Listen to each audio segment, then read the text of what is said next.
Today's daf Ayin Gimel, is in memory of Binsa Basima. The sugya of Daf Ayin Daled actually begins with the Mishnah on Daf Ayin Beis Amud Beis.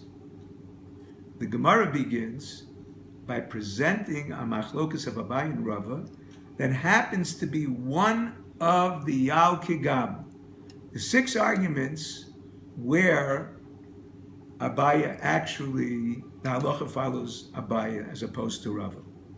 The question is, when do we disqualify an eid zomeh, a false witness?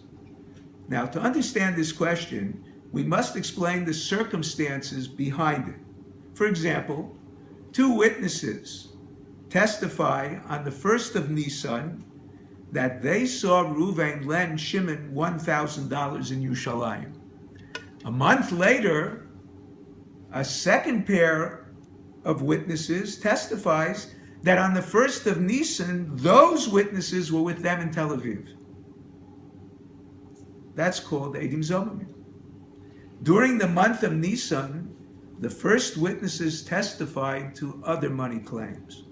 According to Abaye, these subsequent testimonies are disqualified, since their disqualification on the 1st of Iyar was retroactive to the 1st of Nisan, when they testified for the first time falsely. Rava holds their disqualification is only Mikanol Haba, only begins from the 1st of Iyar onward. The Gemara gives 2 reasons for Rava's opinion. 1, the law of Eidim Zomimim is a chiddush. Why believe the second pair more than the first?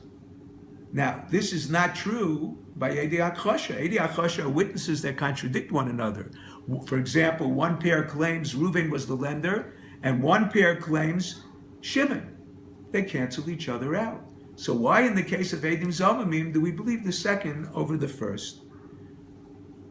The other reason is Pseida de Lekuchos. The other reason the Gemara gives, there would be no way to conduct business. You'd have witnesses witnessing documents of sale that could be disqualified retroactively.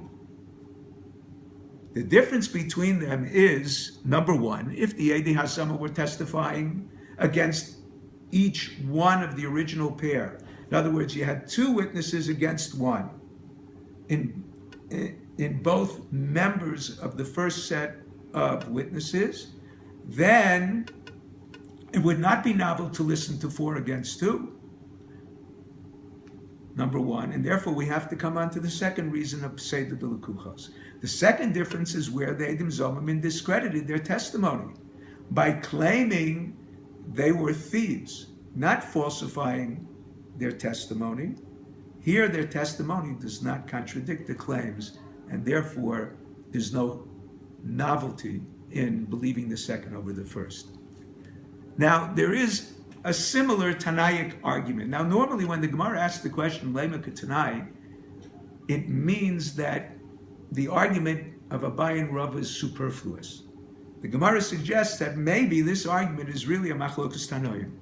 The Chachamim hold where the Hazama was on the theft first and then on the slaughter, the law of Eidus Shebatla Mitzasa Batla Kula applies.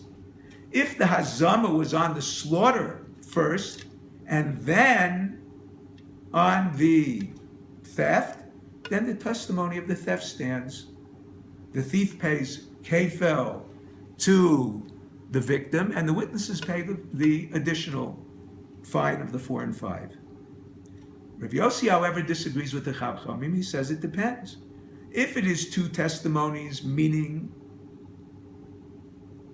1 testimony which is like 2 at 2 different times, then the testimony of theft stands when the Hazama was first on the slaughter.